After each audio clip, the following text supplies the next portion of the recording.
everybody, it's RoarYG here, coming at you with a brand new video, and as you probably know, we're about to hit the great month of August, and it probably is August if you're actually seeing this video, and that, of course, means one thing: we are getting the meta warping set that is Power of the Elements.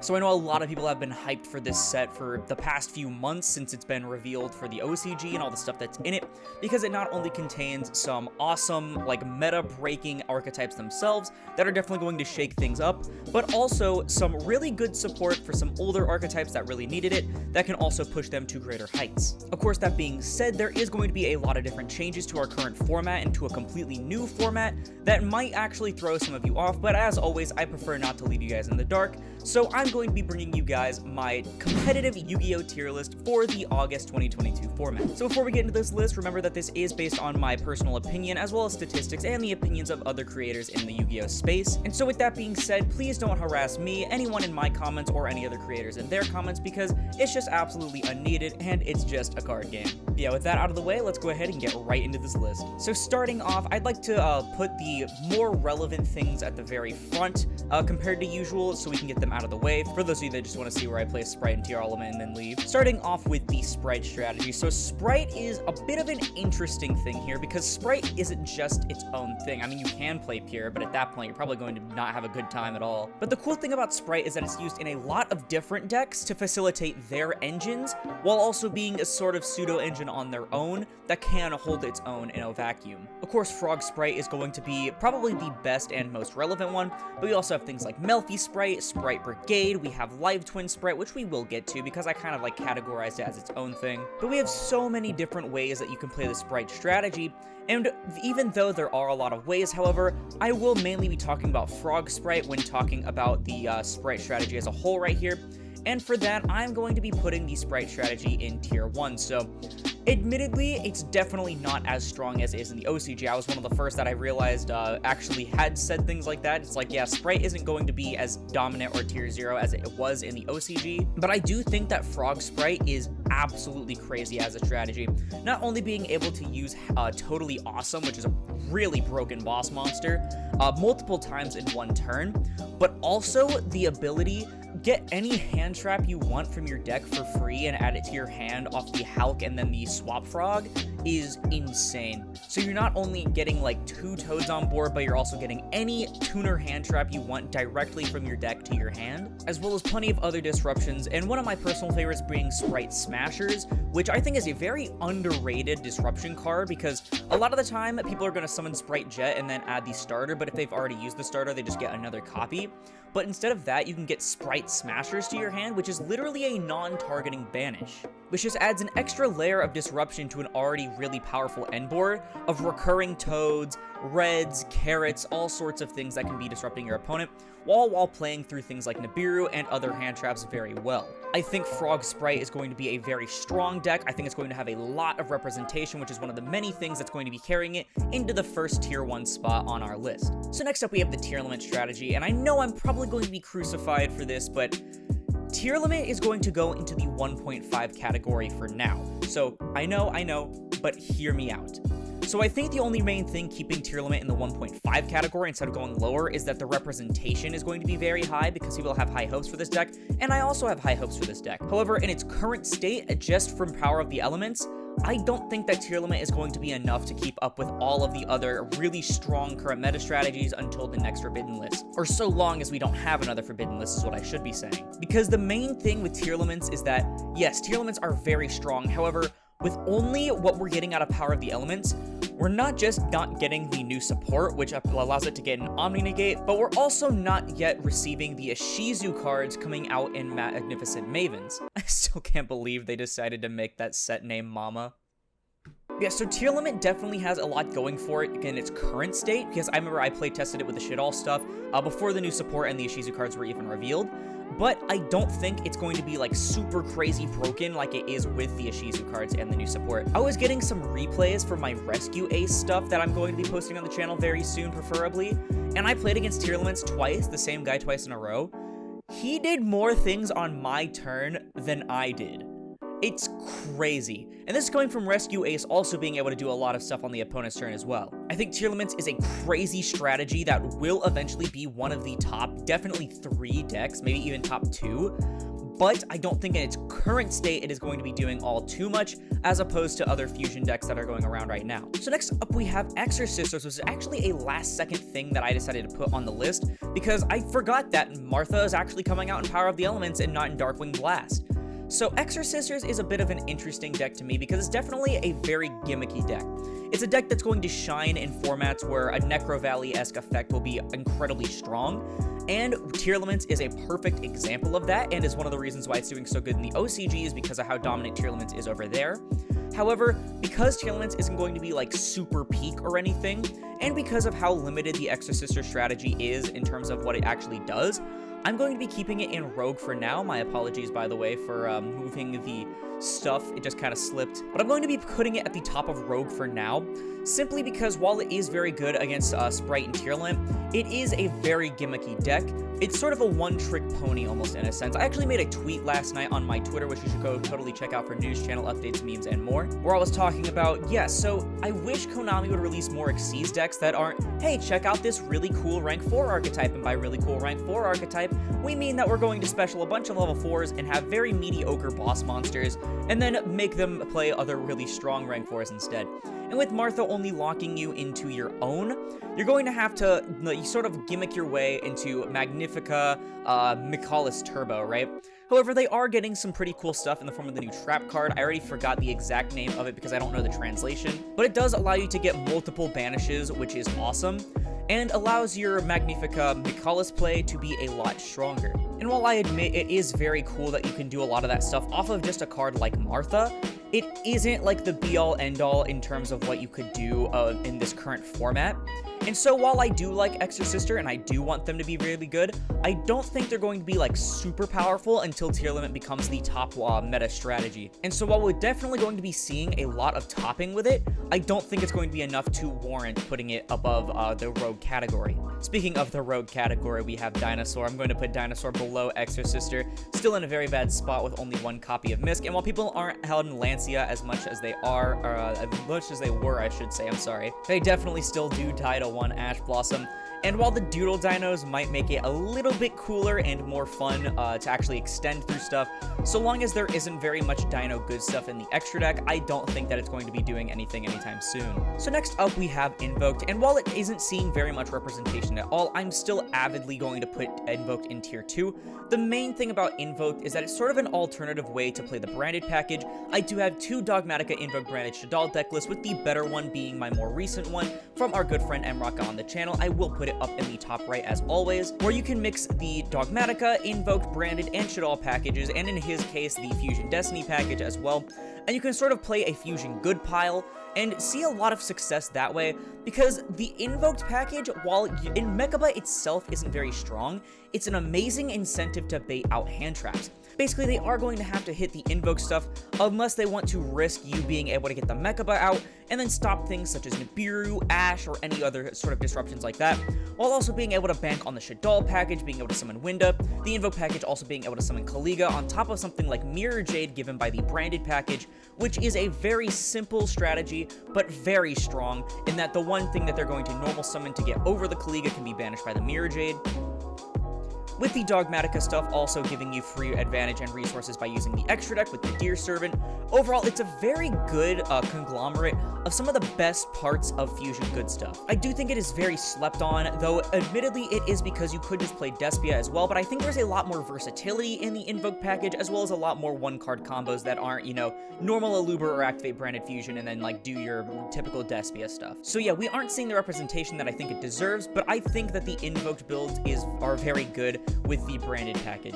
So next up we have branded Despia, and I'm actually going to put branded Despia just above or below Tier Limit. I'm going to put it, in terms of representation, I'm actually going to put it below Tier Limit in the 1.5 category.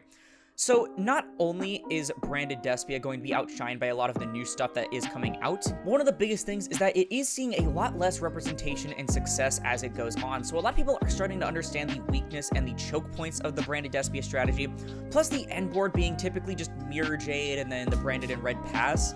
it's really just not enough to keep up with a lot of the stronger meta strategies that are currently out and that are coming out. I mainly just think that there are so many other better ways, or maybe not better, but just more fun and interesting ways to utilize the branded strategy without having to sit on Despia stuff. One example being the Predaplant strategy, which I'm going to put in a very high tier 2 currently. So with the reprints out of the Legendary Duelist Season 3, we have gotten the Predaplant engine a lot more accessible than it used to be, and people are being able to experiment more with that, especially with the brand new support, or I should say brand new at this point, that came out of Dimension Force that boosted the Predaplant strategy to new heights. Much like the Invoke stuff, it is a fusion good stuff sort of pile, with also the ability to play things like the Therians, which can out things like Nibiru, and also just provide an extra layer of disruption on top of your fusion stuff. As other content creators such as Cali Effect have shown, even without the Therian engine, you can sit on endboards that consist of things like Double Dragostapelia and Mirror Jade, with branded banishment and Predaplanting face down, which not only means that you're getting a skill drain, but potentially up to a double banish, and if you have a card like Super Poly or Predaprime Fusion on top of that, your opponent is going to be in for hell. I think that the branded Predaplant strategy is still being tinkered with, so I will not put it above tier 2 for now, but I think it has potential to be a huge fusion strategy with the branded package being so strong and so searchable without Despias by just using the Predaplants.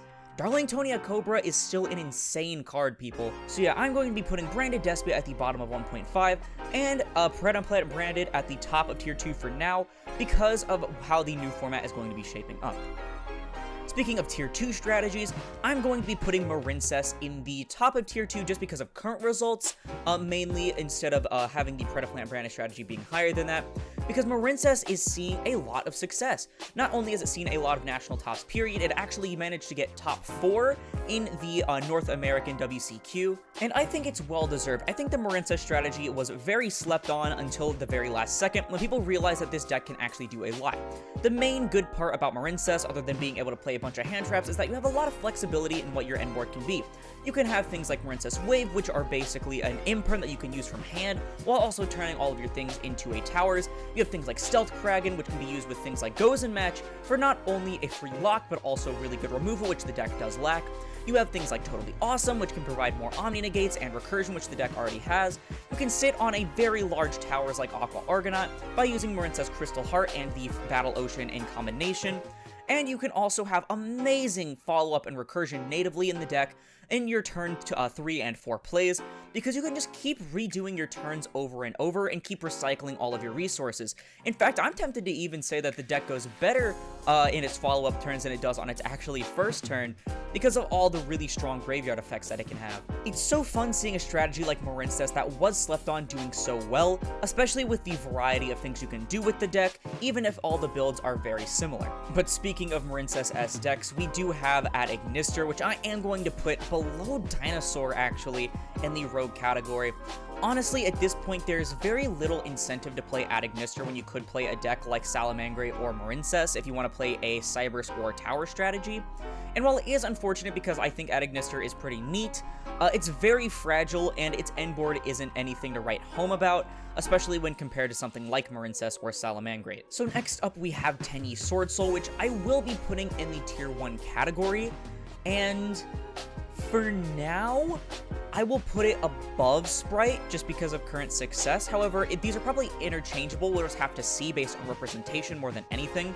But Tenyi Sword Soul did actually take first place at the North American WCQ, and is definitely the deck to beat from the looks of it, due to the amount of representation in both top cuts and just in general. The deck is very strong and can actually have a lot of flexibility compared to what a lot of others think, because yeah, things like Nibiru do hurt, but you can actually end on Shishao Pass with a bunch of face downs and hand traps instead of having multiple pieces on your end board, which provides it a lot of ways to play around very strong threats. It also does have technically native outs to things like Mystic Mine, which were very prominent both in and out of the Sword Soul strategy, with things like Sword Soul Blackout, and there is a lot of room to play hand traps given that you do have a lot of 1.5 to 2 card combos. Tenyi's Sword Soul doesn't seem like it's going anywhere anytime soon because it just hasn't been receiving any sort of hits on the Forbidden and Limited lists, and with the Desires coming back to 2, I think the deck is in a very strong spot, and it'll probably stay that way until people break things like Spright even more. So next up we have Drytron, and I do want to put Drytron at the top of tier 2.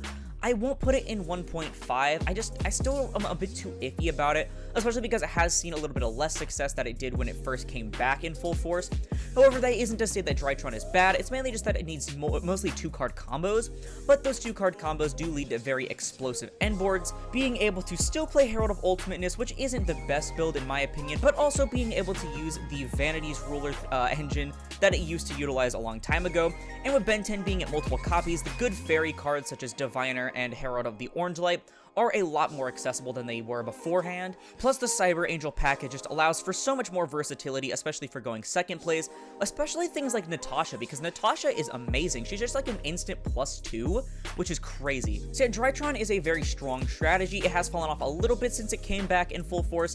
However, I do think it is still very strong regardless. Next up, we have Eldritch, and Eldritch is still seeing a lot of representation and a lot of strong suits, so I will be putting it at the bottom of 1.5. Granted, it has fallen off a little bit, but given that one topping list, or winning list, I'm sorry, from, like I said, it was either the Central American or like South American WCQ, where it just played like 12 hand traps in the main. It was just insane, or not hand traps, I'm sorry, floodgates in the main. Tickboo, Gozen Rivalry, and Skill Drain is just ridiculous. This deck can just play so many different things. You also have the branded package being used in here.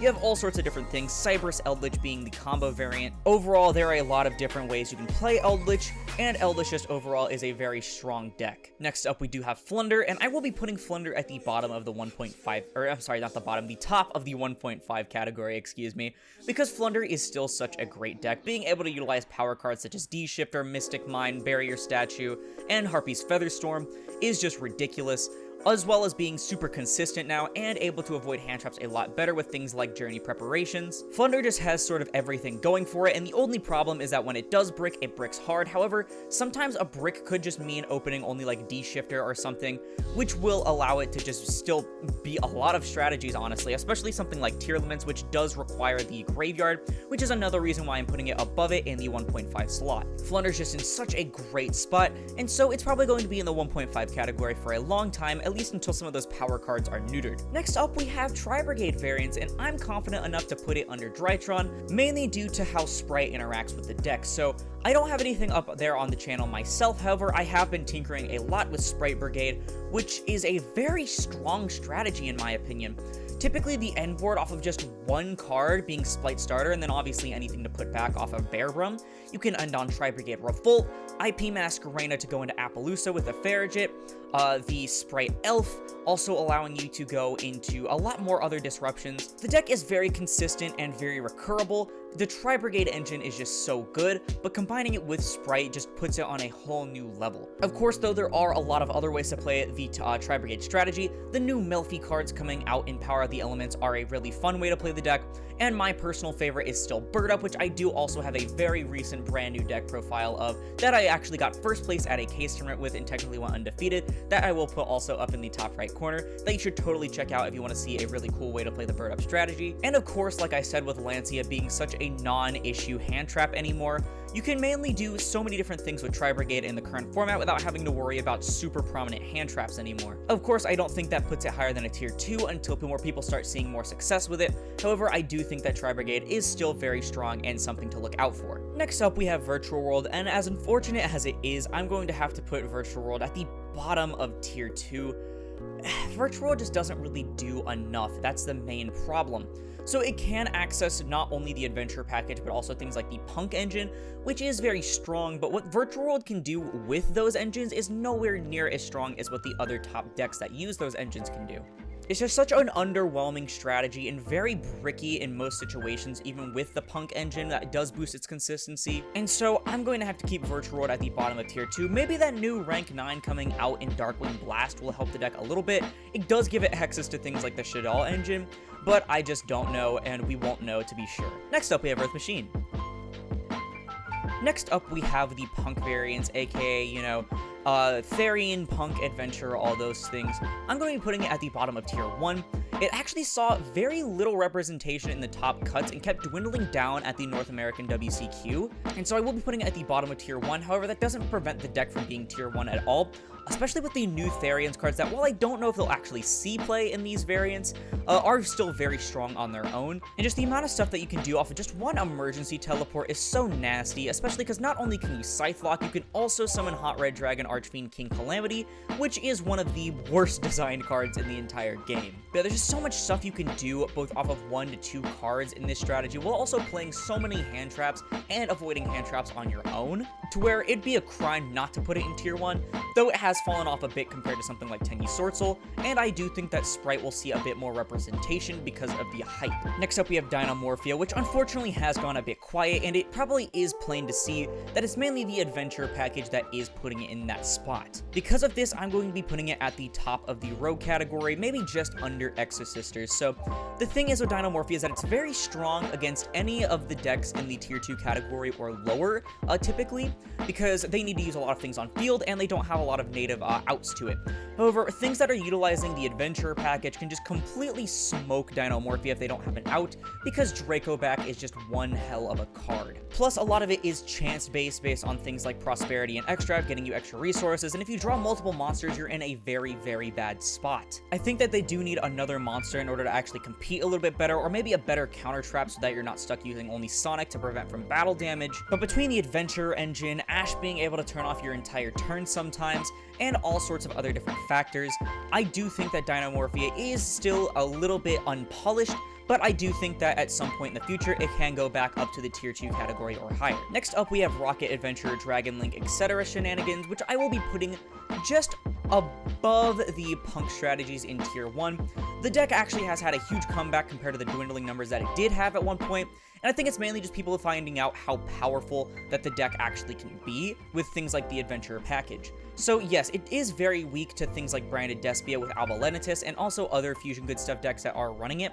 However, it is a little bit of a niche situation because you will need to actually hard have the Albaz in hand. Plus, with things like IP Masquerena, it does make it a lot harder to actually resolve the Albaz being used as fusion material. The ways that the Adventure engine synergize with the Dragon Link stuff is just so strong, and you can still use things like the Punk engine because Chaos Ruler is just such a powerful card. There's just a bunch of different ways that you can use the Rocket strategy, not to mention that Hulk is still legal, and that card sets up a lot of different plays for the deck. The end boards aren't as strong as a lot of people would like to think, however, Boral End is still such a powerful card even on its own, not only providing you with some protection and negation, but also giving the deck the follow-up that it lacked beforehand to actually make it shine. One of the biggest complaints I ever had about Dragon Link was that it didn't have enough follow-up to be considered a very strong deck in my opinion, because people weren't playing board breakers at the time of its success, which is, by the way, the only reason that Dinosaur was ever a tier 1 deck in that time. But with Boral End and the Adventure strategy being so recursive, it does give the deck a lot more accessibility to more follow-up plays in order to help OTK. Next up we have Salamandra, and I still can't put it in me to put Salamandra higher than the Rogue category.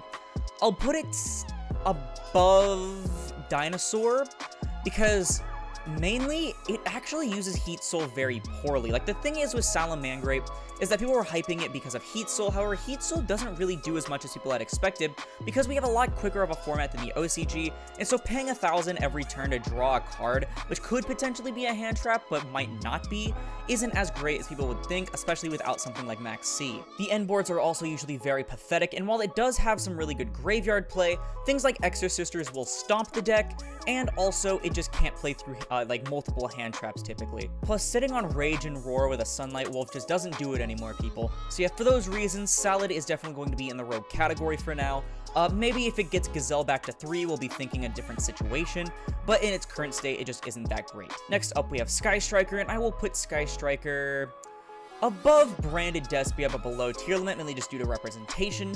I think Sky Striker is in a great spot, mainly due to Mystic Mine, but that's probably like the only thing keeping it like super afloat. Yes, it is a cool one-card strategy, or I'm not going to say cool, but it is a one-card combo strategy typically, but honestly, not having Ray and having Rose instead can just be a very bad time.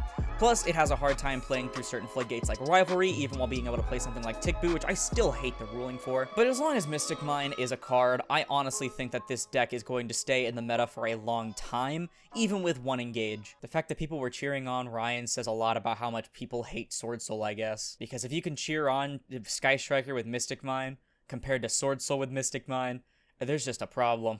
Our final deck is going to be Evil Twin, and I did put this here mainly due to the introduction of Spright, and while I don't think it's going to be that great, I think it is a very cool strategy that I will put above Salad in the Rogue category. I think that the Spright engine provides not only an extra little bit of disruption with something like Spright Smashers, but also a lot of consistency and the ability to play through hand traps. Sometimes, if you didn't have an extender in hand, your one-card combo could be completely dead. Normal summoning Kiss Kill or Leela and just getting Ashed or Impermed or Veilered or Gamut or anything like that would completely kill you if you didn't have Frost or Treat in hand.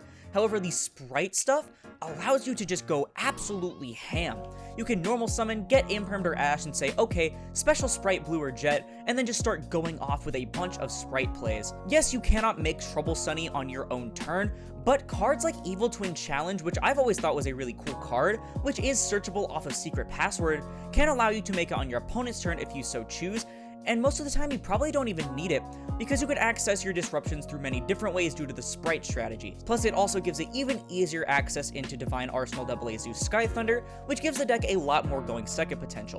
While I don't think the deck is going to be super crazy good, I think it's a lot stronger and in a lot better of a spot than it used to be, especially being able to play through hand traps more. For those reasons and more, I'm happy to welcome back Evil Twin into the Rogue category of our list. But I think with that out of the way, that is going to do it for the tier list. We made a perfect little staircase this time. We had 22 different decks, I believe, here that can be ranked into different categories. I think a lot of these are going to be representation-wise and only time will tell. However, this is just my opinion on what it'll feel like after Power of the Elements drops on the 5th through 7th. But again, because this is my opinion, let me know yours down in the comments below, because that is going to do it for the video. If you liked it, please be sure to leave a like, as I'll put this video and the channel into YouTube recommended. And if you like this content and you want to see more like it, then perhaps consider subscribing, because we're almost at 1,500 subscribers, and it supports the channel more than anything else. Plus, it's absolutely free. But once again, thank you all so much for watching, and I'll see you in the next one. This is Aurora, signing off.